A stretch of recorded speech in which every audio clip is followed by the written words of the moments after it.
И действительно, батареи отапливаются, да и в самой квартире, где проживает Магомед Чесыгов, уже с порога веет теплым воздухом. А значит, и зимние морозы житель домов-близняшек встретят, как говорится, во всеоружие. Все благодаря новой котельной.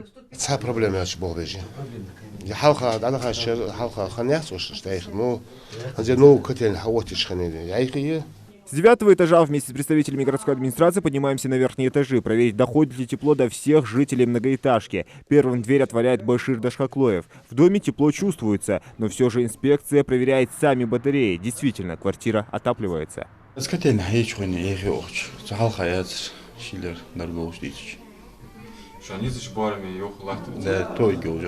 Инспекционная комиссия поднимается на каждый этаж. Эта зима для жителей высоток не будет холодная, благодаря новой котельной с высоким запасом подачи тепла. При потребности более 3,5 мегаватт эти котлы позволяют вырабатывать свыше 4,5. Каждый из них сможет тянуть 70% тепловой нагрузки в самую суровую погоду. Заводская гарантия оборудования 2 года. Решением многолетних страданий занялся лично глава республики Махмуд Али Калиматов. Всего для строительства объекта было выделено более 20 миллионов из Национального фонда развития Ингушетии. В этом году к отопительному сезону уже была введена в эксплуатацию котельная.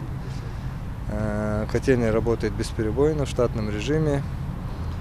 И подача обеспечена все квартиры в этих 2 домах 18-этажных.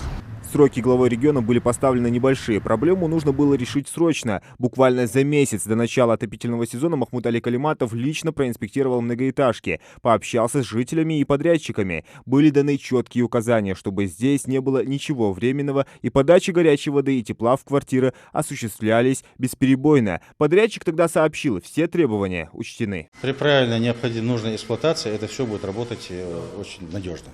Здесь дополнительно будет заслана погодозависимая автоматика, то есть время реагирования, отключения котлов, вот это все влияет на систему энергосбережения, то есть расходы энергоресурсов на подачу тепла будут сведены к минимуму. Отопление в домах есть, а вот горячей воды в 12-м доме нет до сих пор, признаются жители Сиротского дома. Да их и пока что но они делают работы ремонтные.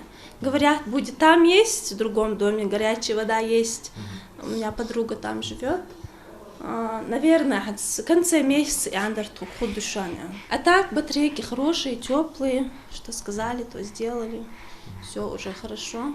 В прошлом году очень холодно было. На самом-то деле обогреватель, даже у нас не получалось нормально этот дом разогреть и И вправду в соседней многоэтажке горячая вода есть. Так в чем же все-таки проблема? Вопросы, связанные в обеих домах по отоплению, они завершены. А по вопросу по подаче горячей воды, опять же через модуль, который будет, система такая. Здесь в молодежном доме, который ниже стоит, номер 12, там вопросы завершены, горячую воду подали. Единственное, остался сейчас Сиротский дом. Там ранее, которые были заказчику предоставлены насосы, не соответствовали. То есть у них произошло вот такое вот это. И сейчас эти насосы отослали, буквально на неделю эти насосы будут. Осталось заменить насосы и в подвальных помещениях по подаче горячей воды. То есть осталось вот это оборудование довести, со слов подрядчика, они будут уже довершены.